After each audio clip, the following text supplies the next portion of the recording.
comenzando desde el año pasado, empecé a tener unos pensamientos acá localmente con los hermanos sobre la carta a los filipenses. Y la verdad es que esto me ha emocionado mucho porque hay muchas cosas que aprender en la carta a los filipenses para todos los creyentes. Pero antes de ir a Filipenses, les invito para que vamos al libro de Hechos. Hechos capítulo 16. El libro de Hechos capítulo 16 es el origen de esta asamblea, de estos hermanos que se congregaban en Filipos. Y allí en Hechos 16 hay una expresión que me gusta y sea el deseo nuestro, ¿cierto? El deseo del corazón primeramente del Señor y el nuestro, de que esto hoy se cumpla entre nosotros. Hechos capítulo 16, versículo 14 dice, entonces una mujer llamada Lidia, vendedora de púrpura de la ciudad de Tiatira, que adoraba a Dios, estaba oyendo. Pablo había descendido y estaba ahí con Timoteo, con Lucas, con Silas, y, y en Filipos no había asamblea, no había sinagoga, pero dice que se reunían a la orilla de un río para escuchar y para las oraciones.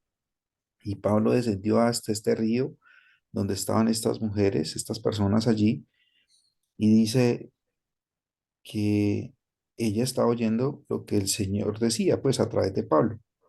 Y esta expresión, y el Señor abrió el corazón de ella para que estuviese atenta a lo que Pablo decía.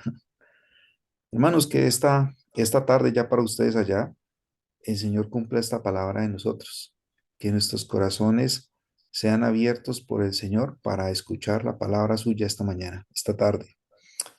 Nuestro Dios, te damos gracias por tu palabra. Pedimos que tú obres en nosotros de la misma manera que oraste en esta mujer Lidia, allá en el libro de Hechos capítulo 16. Que nosotros también podamos disfrutar de que tú abras nuestra mente, nuestro corazón para entender tu palabra y ponerla en práctica, vivirla, que sea real en nosotros, en nuestras vidas.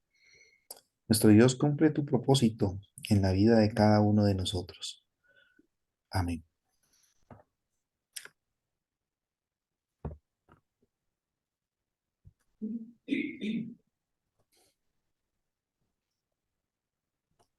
Voy a contarles un poquito de cómo fue el origen de esta asamblea de Filipos. Me dicen cuando consigan ver la pantalla. Estamos en ella, ¿Ya? hermano. Muy bien. La iglesia de Filipos surgió más o menos por allá en el segundo viaje misionero de Pablo. En Hechos capítulo 15, los hermanos se habían reunido porque habían algunas dudas en cuanto a algunas cosas extrañas que estaban pasando entre las asambleas. Algunos habían venido con la intención de enseñar a los discípulos que debían guardar también la ley. Entonces esto causó un revuelo muy grande en la iglesia en Jerusalén y fue la oportunidad para que los discípulos y algunos de los apóstoles se reunieran y entonces hubiera como un concilio general en la ciudad de Jerusalén. Voy a marcarles aquí donde queda Jerusalén, a ver si me funciona el puntero. Sí, acá está. Entonces por acá queda la iglesia en Jerusalén y finalizando el libro de Hechos, ellos se reunieron, llegaron a un consenso y después de llegar a ese consenso, dice que pareció bien a ellos y al Espíritu Santo el recomendar algunas cosas que los cristianos deberían guardar, entre ellas el abstenerse de la fornicación, el evitar comer sangre, el dar lo sacrificado que fuera a los ídolos.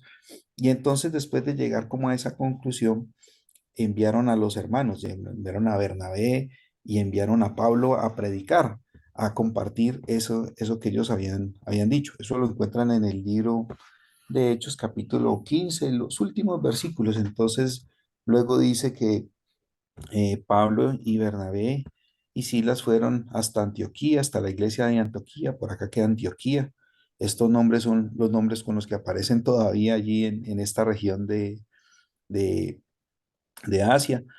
Y entonces luego dice que Pablo le sugiere a Bernabé, oiga, ¿por qué no vamos a visitar todas las asambleas en las que hemos estado compartiendo el Evangelio? Y, y entonces Bernabé quiso llevar consigo, quiso que llevaran con ellos a Juan Marcos.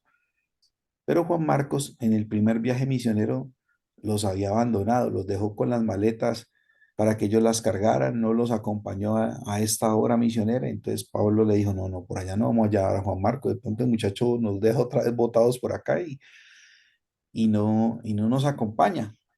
Y entonces dice las escrituras ahí finalizando Hechos 15 que hubo tal discusión, tal diferencia entre Pablo y Bernabé que Bernabé, tomando a Juan Marcos, navegó hasta Chipre, que es esta isla que está aquí. No se nos dice cuál fue la obra que ellos dos hicieron allí, porque el libro de los Hechos no se ocupa de esto, el Señor no nos quiso contar, pero sí sabemos que Pablo tenía un corazón muy grande, que reconocía el cambio también en la vida de Marcos. Más adelante, por allá en segunda de Timoteo, dice, oiga, traiga a Marcos, porque Marcos me es útil para el Evangelio. Aquel que en Hechos 15 no era útil para acompañarlos a la obra, más adelante entonces demostró frutos de que era un buen creyente y Pablo lo manda a traer. Y entonces dice las escrituras, siguiendo el relato, que Pablo, escogiendo a Silas, que Silas era tal vez de Antioquía, se fue recorriendo la ciudad de Cilicia, creo que dice ahí, Hechos 15 finalizando, dice que ellos fueron por toda la región de Cilicia, sí, y luego dice que fueron consolando a los hermanos. Esta es toda esta región, por aquí esto, por acá es desértico, pero por aquí hay unas ciudades pequeñas y quizás en estas ciudades pequeñas que están a este alrededor fue donde Pablo estuvo compartiendo pues esta carta que los hermanos en Jerusalén habían enviado para todas. También estuvo en Cilicia, por acá queda Antioquía, por aquí queda Tarso, la ciudad de donde era Pablo, muy seguramente pasó por ahí. Y así empezó, hermanos, el segundo viaje misionero del apóstol Pablo. Más adelante se nos dice en Hechos 16 1 y 2 que él visitó las iglesias de Listra y de Iconio. Aquí en estas iglesias había un muchacho y dice las escrituras que todos daban buen testimonio de ese muchacho. ¿Cómo se llamaba ese muchacho? Timoteo, muy bien, hermano, sí. Ese muchacho se llamaba Timoteo. Y entonces Pablo le dice, este muchacho tiene madera para trabajar, venga, vámonos conmigo, véngase con nosotros, Timoteo. Entonces aquí ya iban tres en este viaje misionero. Más adelante nos dice ahí en el libro de Hechos que ellos quisieron pasar a Frigia y que el Espíritu Santo no se los dejó, que iban a ir a Galicia, a Galicia, por acá, por esta zona, y que el Espíritu Santo no se los permitió. Por acá el Señor entonces les da una revelación, les dice, oiga, reciben la visión del varón macedonio, una visión muy extraña. Pasa a Macedonia y ayúdenos. Macedonia es toda esta región de acá, toda esta región de por aquí es la región de Macedonia. Entonces ellos dicen, las escrituras, que teniendo esta visión, no dudaron que era el Señor el que los estaba enviando. Por acá no se dieron las cosas, pero por acá parece que sí, y descendieron a Troas. Troas es un puerto muy importante que está aquí en esta región. Y aquí en Troas se encontraron con Lucas. Lucas es el escritor del libro de los Hechos y del Evangelio de Lucas. Primero parece que escribió el Evangelio de Lucas y después escribió el Evangelio, el libro de los Hechos. Y entonces aquí en Troas se juntaron Pablo, Silas, Timoteo y Lucas. Y dice que zarparon hacia una isla que está aquí donde está este puntico rojo que se llama Samotracia. Es una isla muy extraña porque parece un pico que sale del mar y solamente tiene un puerto en la parte superior como en la parte norte. Por acá tiene un puerto y entonces quizás ese fue el lugar donde el apóstol Pablo llegó con estos tres compañeros hasta que llegaron al puerto de Samotracia y de ahí bajaron a la asamblea en Filipos. En Filipos no había sinagoga. En todas las partes en donde Pablo llegaba, ya habían judíos que habían sido dispersos. Todo esto era del dominio del Imperio Romano, pero en Filipos no había una sinagoga, porque para que hubiese una sinagoga era necesario que por lo menos hubieran 10 varones judíos, y parece que eran muy poquitos los judíos que habían ahí, solamente había mujeres. Se menciona una mujer que se llamaba Lidia, y ella era de Tiatira. Por acá queda Tiatira, por aquí quedan las 7 iglesias a las que escribió el apóstol Juan: Éfeso, Esmirna, Sardis, Tiatira, Filadelfia. Por esta zona quedan. Y parece que esta mujer era de esta región, pero se había establecido en Filipos, porque Filipos era una réplica de lo que pasaba en Roma. Allá, esa era una ciudad que había sido conquistada por Filipo, el padre de Alejandro Magno, y parece que unos 400 años antes de que el Señor Jesucristo viniera, era una región que tenía mucho oro. Y entonces era un fortín, digamos, de los romanos en ese tiempo. Solamente tenían personas de confianza, era como una ciudad de veteranos, y entonces seguramente era muy cerrado el ambiente allá en Filipos, pero allá llegó Pablo. ¿Qué pasó en Filipos? Les voy a contar rápido. Hechos 16. Se encuentran con esta mujer Lidia, el Señor abre el corazón de ella y ella escucha el Evangelio y se convierte al Señor. Ella fue la primera convertida, ella fue la primera mujer convertida en esa región de Asia, de Europa, perdón. Y después eh, hay una muchacha que todo el tiempo estaba detrás de Pablo diciendo: estos hombres son hombres de Dios, estos hombres son los que traen el Evangelio, escúchenlo. Pero esto no lo decía por sí misma, sino porque había una posesión demoníaca en esta muchacha. Tenía un espíritu de adivinación, y Pablo se la aguantó unos días, y después de esto, entonces Pablo reprendió el espíritu, este espíritu que estaba allí en esta muchacha. Y cuando este espíritu salió de esta muchacha, y los dueños de la muchacha, porque ella aparentemente era una esclava, no, no, no recibían pues las ganancias que ahora habían dejado de percibir por esta liberación que hubo, se vinieron contra Pablo y contra los discípulos y los hicieron meter a la cárcel. Y eso después de que los azotaron, les pegaron, le dijeron al carcelero: vea, estos tipos son peligrosos, métanlos la parte más profunda de la cárcel. Y allá metieron entonces a Pablo y a Silas. No sabemos por qué a Timoteo y a Lucas no los metieron allí. No se nos dice en las escrituras, pero sí se nos dice que Pablo y Silas estaban en la cárcel. ¿Qué estaban haciendo Pablo y Silas en la cárcel, hermanos? Estaban quejándose de los golpes que les habían pegado, de los chichones que tenía. Cantando. Ellos dicen que ellos cantaban y oraban al Señor.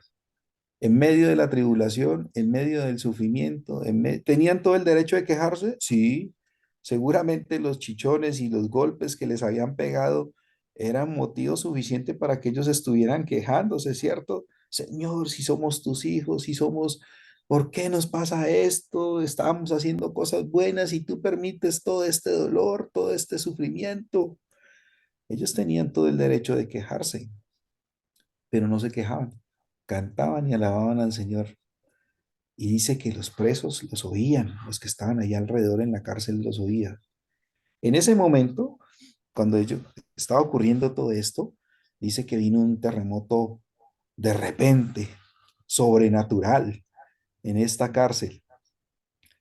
Y dice que las puertas, ellos estaban metidos en el cepo, las manos y los pies atrapados en el cepo, y los demás presos estaban puestos con cadenas y grilletes, y las puertas y las ventanas, todo estaba cerrado.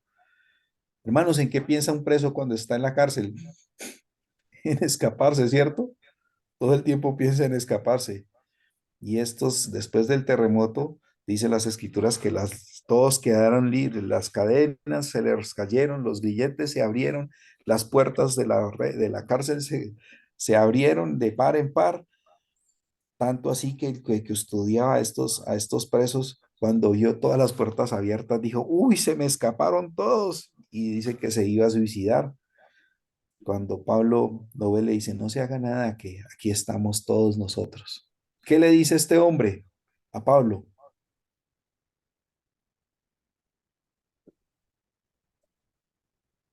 ¿Recuerdan allá en el libro de Hechos? ¿Qué debo hacer para ser salvo? ¿Qué debo hacer para ser salvo? Y el apóstol Pablo le dice, cree en el Señor Jesucristo y serás salvo tú y tu casa. Yo no sé si entre los que están allá en el auditorio, allá en la sala, hay alguno que no ha creído en el Señor Jesucristo como Salvador. Las palabras que Pablo le dijo a ese carcelero esa noche en medio de esa posible fuga de presos son las mismas que hoy el Señor dice a todos aquellos que no conocen al Señor como su Salvador. Crea en el Señor Jesucristo y serás salvo. El Señor Jesucristo es el único camino, es el único medio para alcanzar la salvación, para llegar a ser salvo. Algunos piensan que la salvación se gana por mérito propio, después de hacer muchos sacrificios o después de dar muchas ofrendas y de ser generosos. Pero las escrituras son claras en decirnos que el único camino, hay un solo Dios, hay un solo mediador entre Dios y los hombres y ese es el Señor Jesucristo. Y las palabras que Pablo le dijo a ese carcelero esa noche son las mismas que el Señor dice hoy, ¿cierto? Cree en el Señor Jesucristo y serás salvo. Qué bueno, hermanos. Mucho tiempo desde que se escribió esta carta a los filipenses y ese mensaje hoy sigue vigente, hoy sigue tan patente, tan real para nosotros. Hoy sigue disponible la salvación para todos aquellos que deciden aceptar al Señor. Bueno, después de eso, a Pablo, Pablo apela a su ciudadanía romana. Como Filipos era una provincia principal de Roma, él apela a su ciudadanía romana y entonces ahí pasan algunas cosas en el libro de Hechos, terminando el libro de Hechos. Ahí se los dejo de tarea para que lo lean después. Pablo después sigue su viaje misionero visitando a toda esta región, a toda esta región de Europa por acá, toda esta región de Macedonia. Por acá queda Salónica. Por acá escribió a esto les escribió primera y segunda de Tesalonicenses. Por acá queda Berea. Los cristianos de Berea dice más adelante que eran mucho más piadosos que los demás, porque iban todos los días a mirar en las escrituras para ver si las cosas que Pablo estaba enseñando eran así como se las estaba enseñando. Por acá queda la región de Grecia y más acá está Corinto. A Corinto les escribió dos cartas y luego regresó por acá a través de Éfeso nuevamente a la iglesia en Jerusalén. Y digamos que ese fue el recorrido del segundo viaje misionero del apóstol Pablo. Y en este viaje, en este recorrido, entonces el Señor le concedió que se estableciese una asamblea, que algunas personas creyeran allí en el Evangelio. Más adelante, por allá en el tercer viaje misionero de Pablo, aproximadamente unos 5 años después, el apóstol Pablo volvió a visitar los creyentes en Filipos. Y 10 años después de esa primera visita que hizo con Timoteo, con Lucas, con Silas, entonces Pablo escribe esta carta a los filipenses. Ahí en esa carta no habla nada de doctrina, todo lo que habla es acerca del gozo. Pero hermanos, hay, hay cuatro cosas muy importantes, cuatro versículos muy importantes en esta carta a los filipenses y es allí donde quisiera que este día nos concentráramos en nuestros pensamientos. En la carta a los filipenses, el Señor Jesucristo es el centro. Y en los cuatro capítulos, yo los tengo subrayados en mi Biblia y mi invitación es esta mañana, si usted le gusta primero subrayar su Biblia, marcarla, pues que sea esta la oportunidad para marcar estos cuatro pasajes que son muy conocidos, pero que nos hablan de la centralidad del Señor Jesucristo para todos los creyentes. Vamos con el primero, Filipenses capítulo 1, versículo 21. Allí Pablo nos dice, o el Señor nos dice a través del apóstol Pablo, porque para mí el vivir es Cristo y el morir es ganancia. Para los que siguen la lectura de la hojita de la buena semilla, ayer, ayer se ocupaba de este versículo y contaba pues si quieren lo leen más tarde, pero hablaba acerca del balance de la vida. Y hablaba de dos personajes en las escrituras que hicieron el balance de sus vidas. Y nos habla uno en el Antiguo Testamento, nos habla de Jacob. Jacob en Génesis 47 se encuentra con el faraón. Y entonces el faraón, José había sido puesto en el segundo al mando después de Faraón, había salvado a la tierra de los 7 años de hambre que habían venido.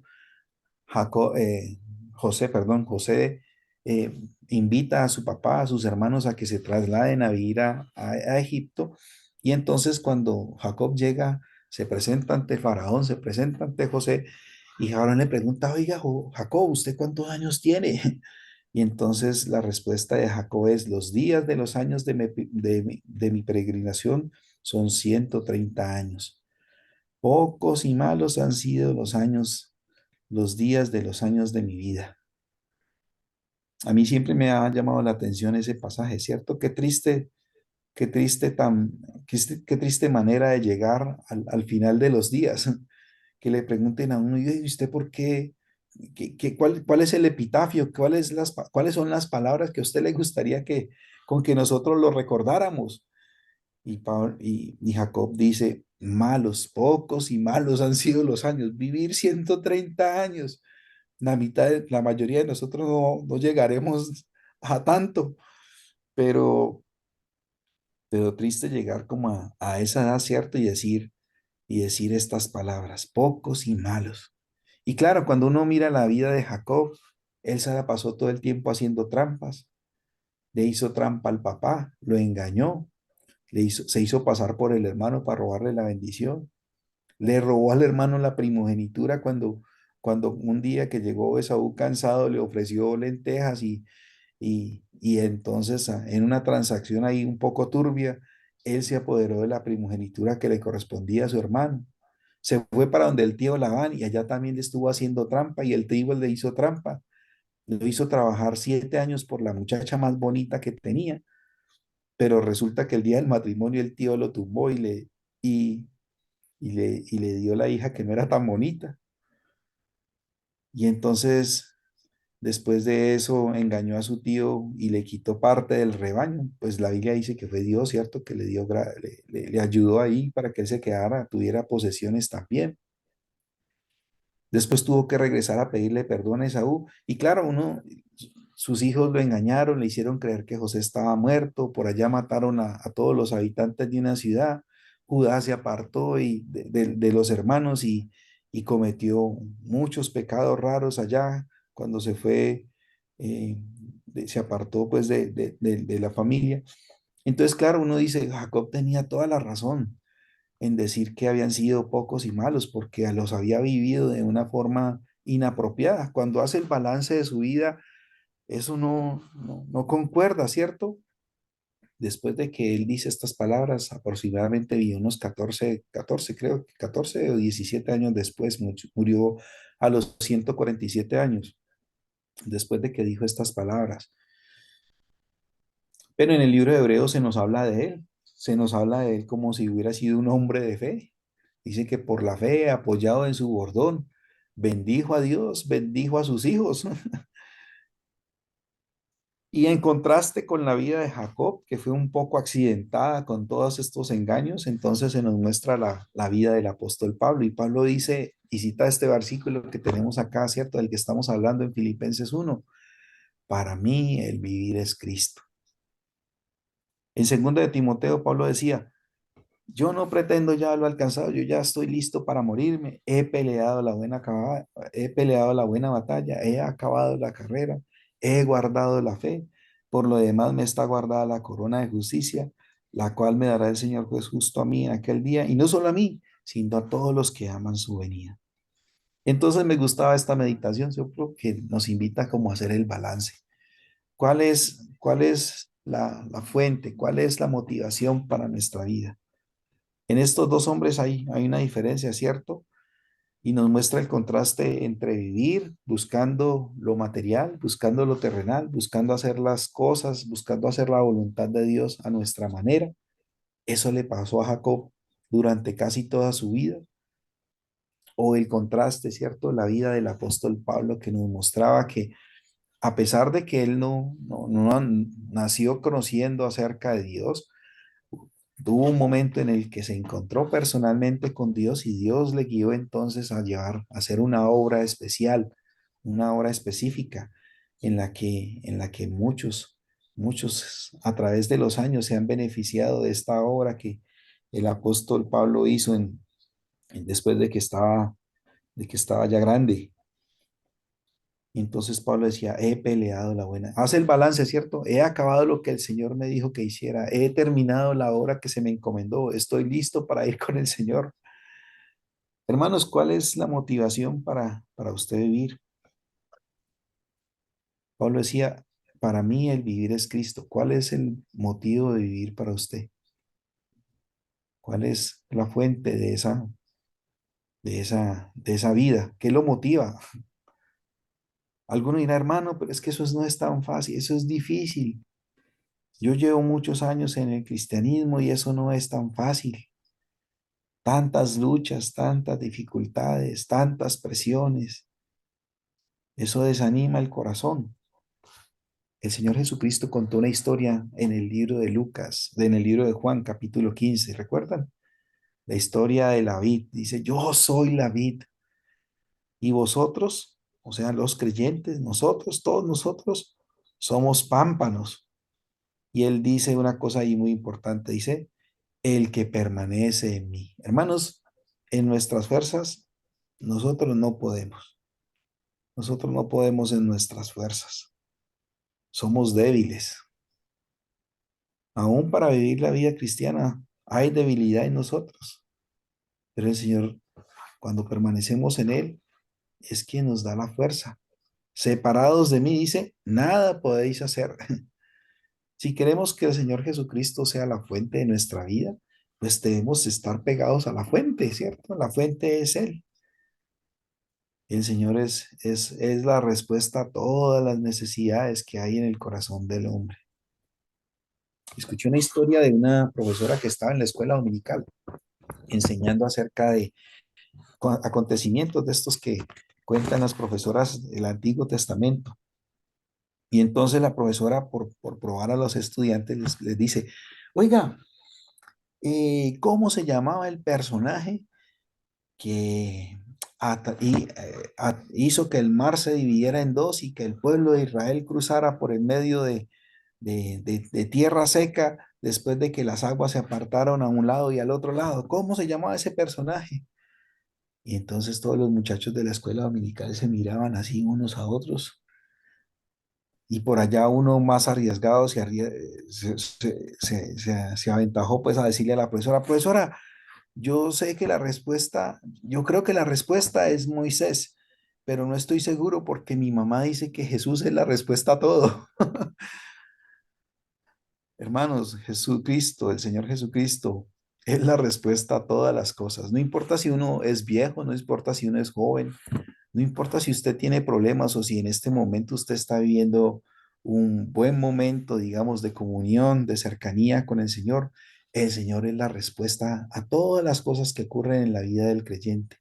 Y cuando hay esa permanencia nuestra en el Señor, ¿cierto? Cuando hay esa dependencia del Señor, no importa la circunstancia, no importa la edad que se tenga, el Señor provee, ¿cierto? Hace que esos frutos que son naturales, que deben ser naturales en la vida del creyente, pues se manifiesten. Pablo decía, para mí el vivir es el Señor Jesucristo. Hermanos, ¿cuál es el motivo para vivir para usted? ¿Depende del Señor? Así como la vid como los pámpanos dependen de la vid, pues el Señor nos lleve a reflexionar en esto, ¿cierto? A examinarnos y a pensar que como creyente necesitamos, ¿cierto? De esa permanencia con el Señor. El segundo pasaje, vamos a Filipenses capítulo 2.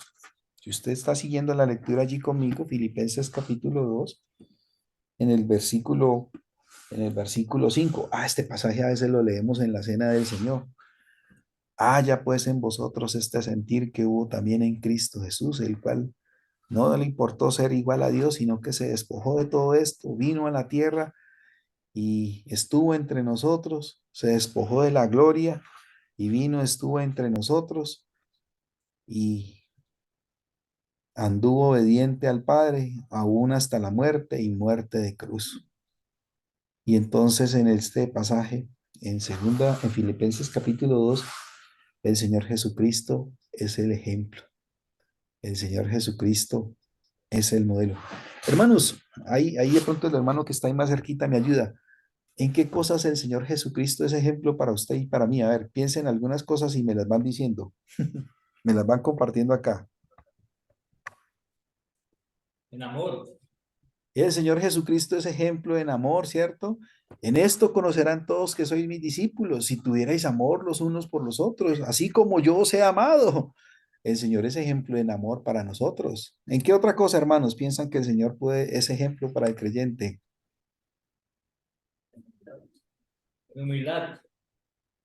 El Señor, aprended de mí que soy manso y humilde de corazón, decía el Señor Jesucristo. Aprendan de mí, yo soy el ejemplo.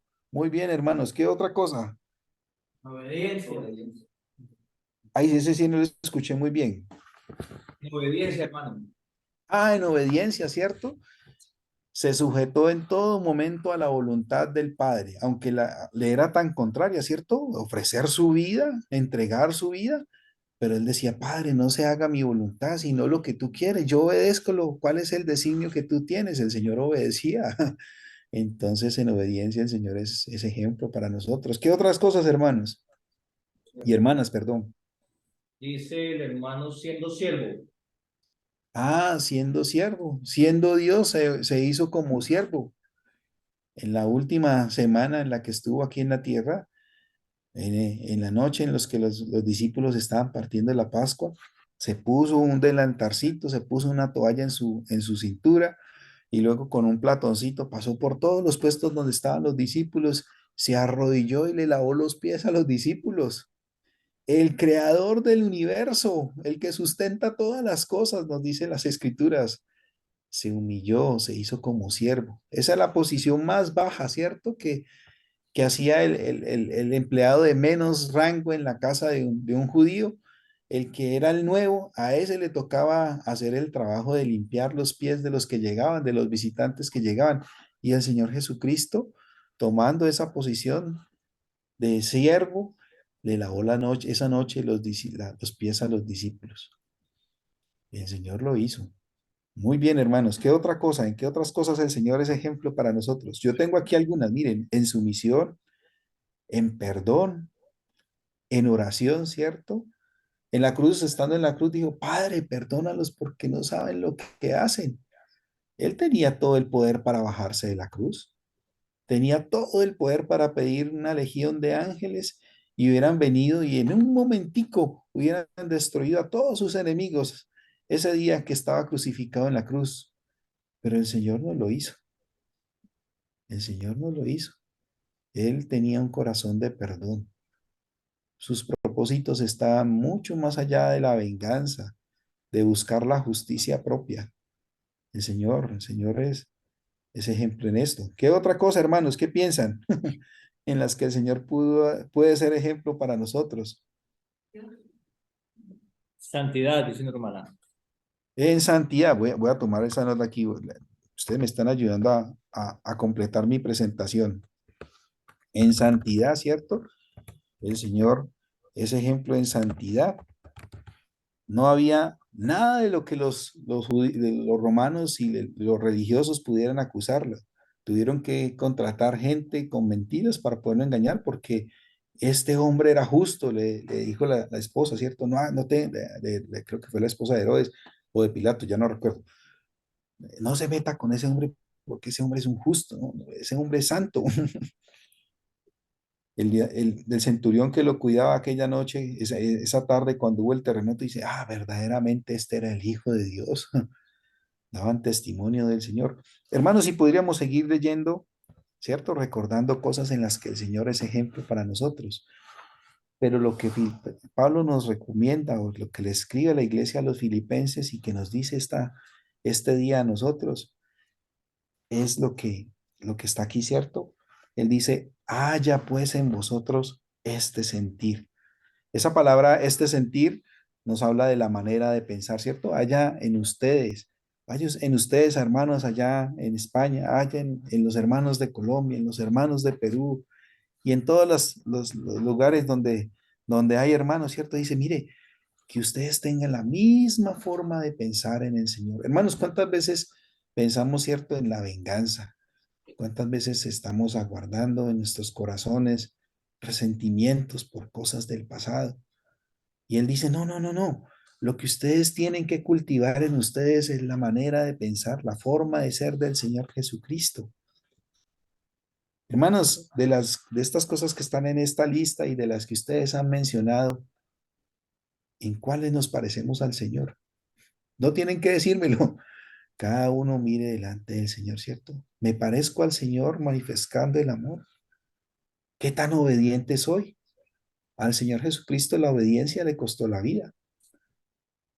Digamos que en ese sentido, para nosotros que vivimos en una sociedad un poco más moderna, no implica tanto. Y cuántas veces comprometemos nuestra obediencia con el Señor, ¿cierto? Yendo bajo nuestros propios deseos, nuestros propios gustos. En el perdón, hermanos, cuánto necesitamos entre hermanos, entre las familias, promover un perdón verdadero.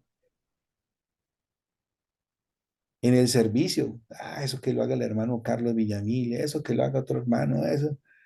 Y no hay una motivación verdadera en nuestros corazones para servir al Señor.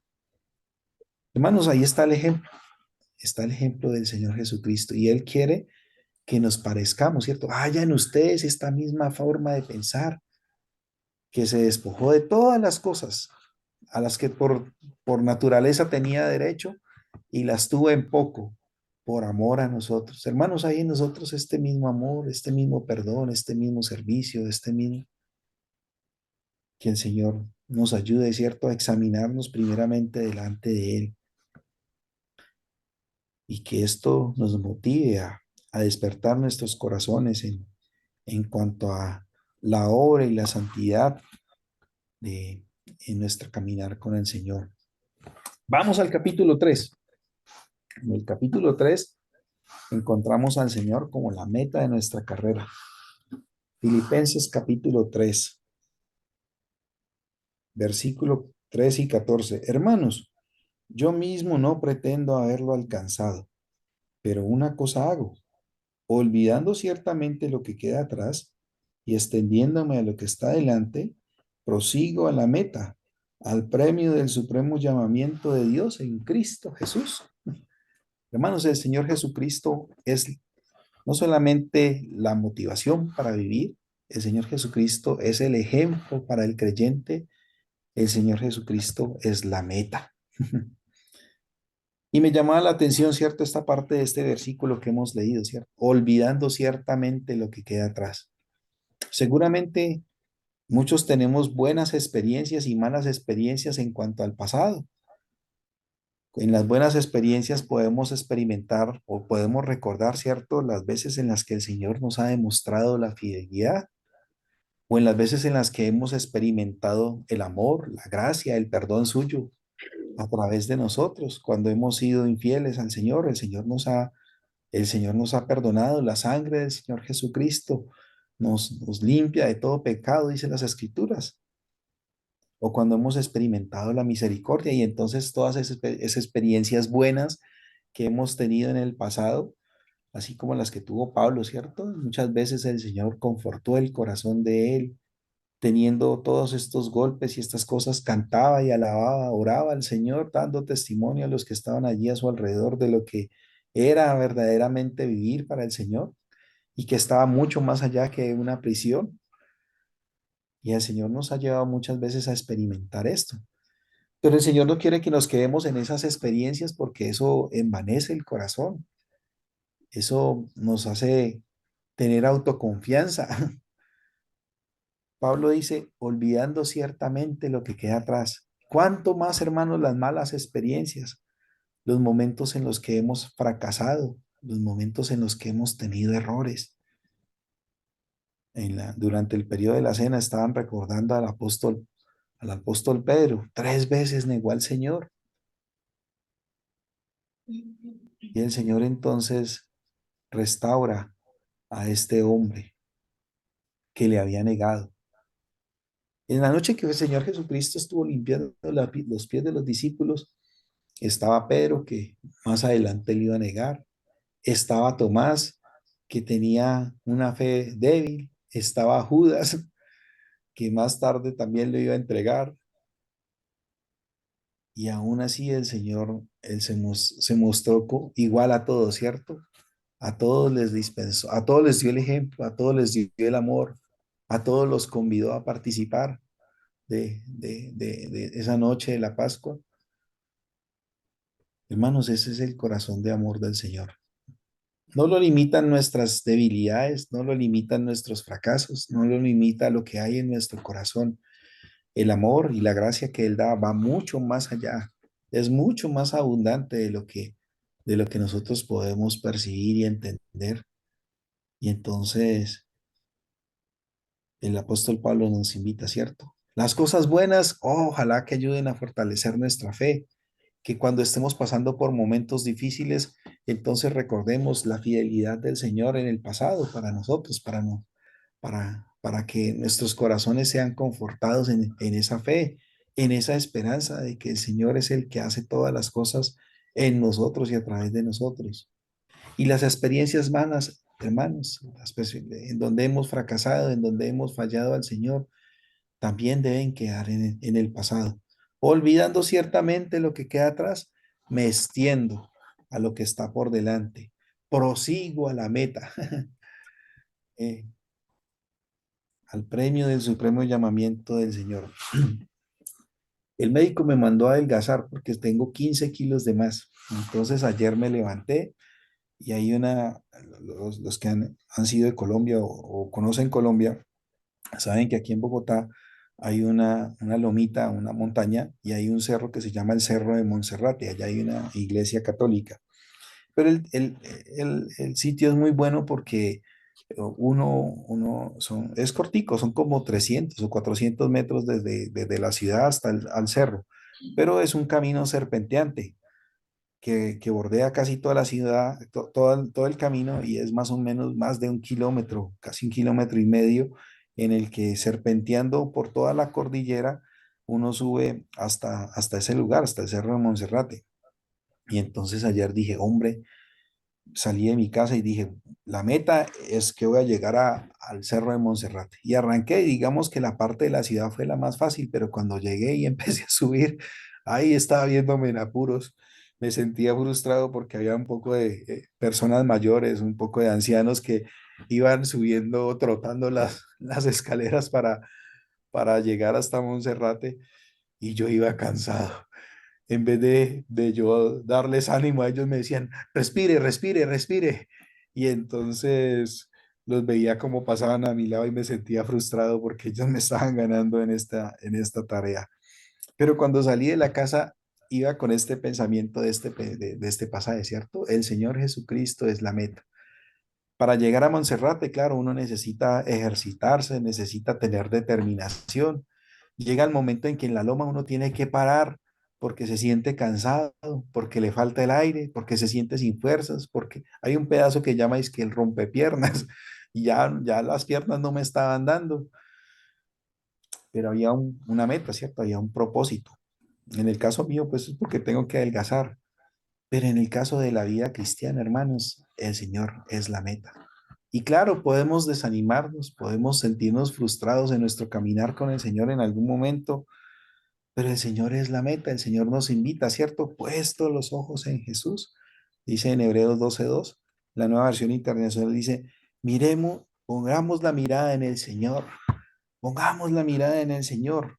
Él es el que inició la fe en nosotros, Él es el que la termina. Cuando el apóstol Pedro estaba en medio de la tempestad con el Señor en la barca y vio que era el Señor, le dice, ay Señor, si es usted, mande que yo pueda ir hasta donde usted está. Y el Señor le dijo, pues camine Pedro, venga. Y Pedro se bajó de la barca, estaba mirando al Señor y comenzó a caminar sobre las aguas. Pero en un momento de debilidad, comenzó a mirar hacia los lados. ¿Y qué vio? Pues los vientos, el cansancio, después de una noche de fatiga, de remar infructuosamente.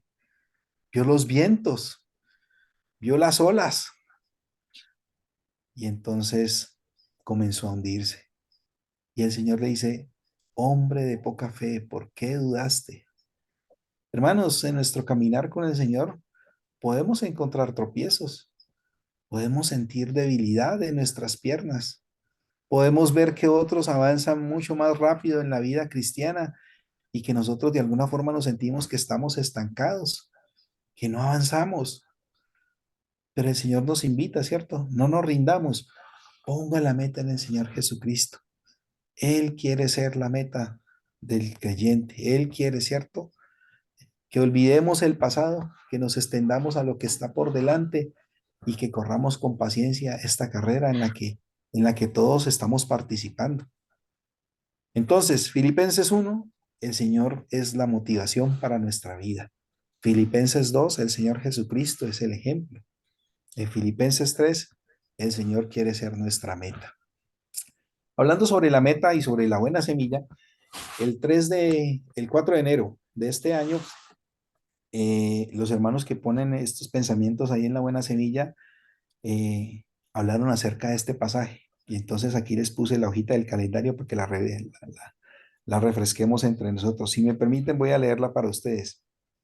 Un año acaba de terminar. Esto lo escribieron el 4 de enero.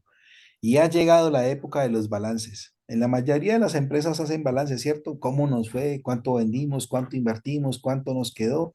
¿Cuáles son los proyectos para este año? ¿Cuáles son las... Entonces, todas las empresas por lo general hacen balances y entonces la invitación era que como creyentes hiciéramos balances.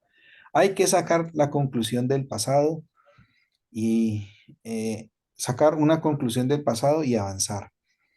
Seguramente hubieron cosas buenas y malas, satisfacciones, decepciones. ¿Descansaremos en nuestros éxitos? Pregunta el escritor de esta cosa, de esta hojita. ¿O por el contrario, empezaremos derrotados, seguros de que estamos condenados al fracaso? Dice este hermano, personalmente tuve problemas, como ustedes sin duda, preocupaciones, angustias, fracasos, pero también sueños y esperanzas. Sin embargo, lo que me hace avanzar es la seguridad de que mi vida está en las manos de un gran Dios. Hermanos, ¿es la misma seguridad que usted tiene? ¿Sus manos están en las manos de un gran Dios? Un Dios bueno que demostró su amor al dar a su Hijo Jesucristo, quien murió en la cruz para expiar los pecados, para expiar nuestros pecados. Un Dios verdadero que hace lo que dice. Hasta ahora Dios no ha faltado a sus promesas. Dios no ha faltado a nada de lo que ha dicho. Si el Señor Jesucristo dijo que volvería, hermanos, es porque el Señor Jesucristo volverá. Él volverá. Él es un Dios veraz, un Dios fiable que prometió ayudarme y con quien puedo contar. Mirando hacia atrás, puedo retener las enseñanzas que Dios me dio durante el año pasado y puedo contar con todas sus bendiciones en mi vida. Si miro hacia adelante, Dios me da una esperanza para el futuro y un camino para el presente, es decir, vivir para honrar a Cristo. No me dice todo lo que sucederá este año. Cuánto quisiéramos, hermanos, saber lo que va a pasar, ¿cierto? En qué van a desencadenar nuestras frustraciones, nuestros problemas, nuestras necesidades. Pero el Señor, ¿cierto? Nos dice las que le decía al apóstol Pablo, bástate en mi gracia. No, no puedo saber, dicen, no puedo saber todo lo que sucederá este año, todo lo que me pasará, pero me asegura que lo veré obrando en mi vida. Y cita entonces las palabras de un canto, bendiciones, ¿cuántas tienes ya? Este canto nosotros lo entonamos de forma diferente, pero ahí están las palabras, bendiciones que recibirás, bendiciones, ¿cuántas verás? ¿Cuántas bendiciones de Jesús tendrás? Hermanos, ¿cuál es la meta? El Señor nos anima, ¿cierto? A través de estas palabras a Filipenses. Olviden lo que quedó atrás. lo bueno, lo malo, lo bueno para fortalecer la fe, lo malo, el Señor ya lo ha borrado, ¿cierto? Todos nuestros fracasos el Señor los ha borrado y en Él nos invita a renovarnos, ¿cierto? Día a día. Las cosas viejas pasaron, he aquí todas son hechas nuevas.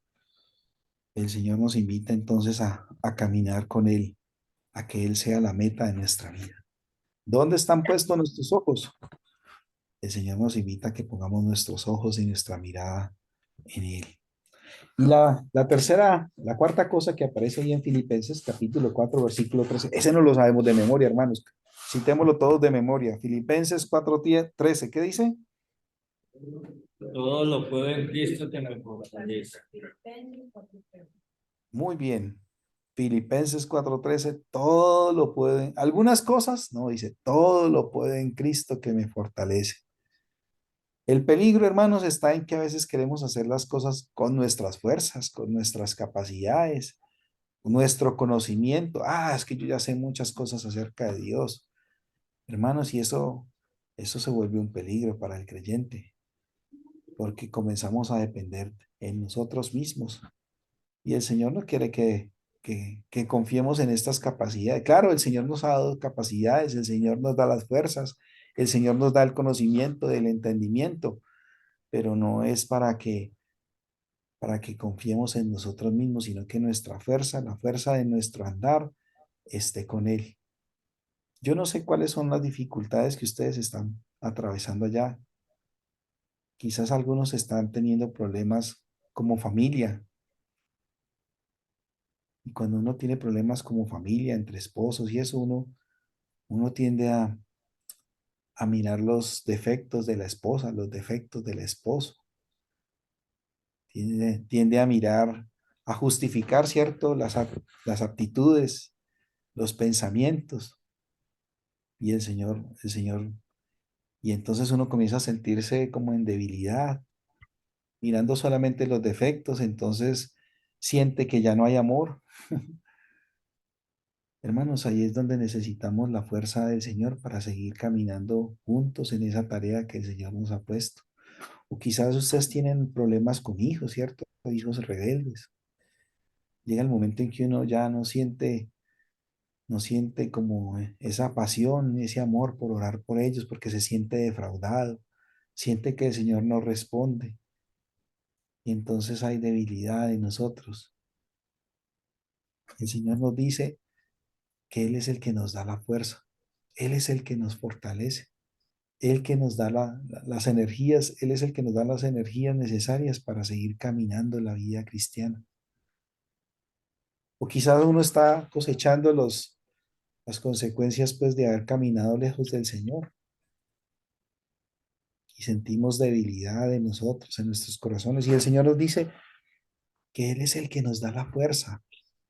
No es en nuestras capacidades, nuestro entendimiento. Él es el que nos da la fuerza. Hermanos, si hay debilidad en este momento en su vida, si siente que no tiene las fuerzas para seguir caminando, el Señor lo invita. Puesto los ojos en mí, yo soy el que te sustento, yo soy el que te doy las fuerzas, yo soy el que te aliento.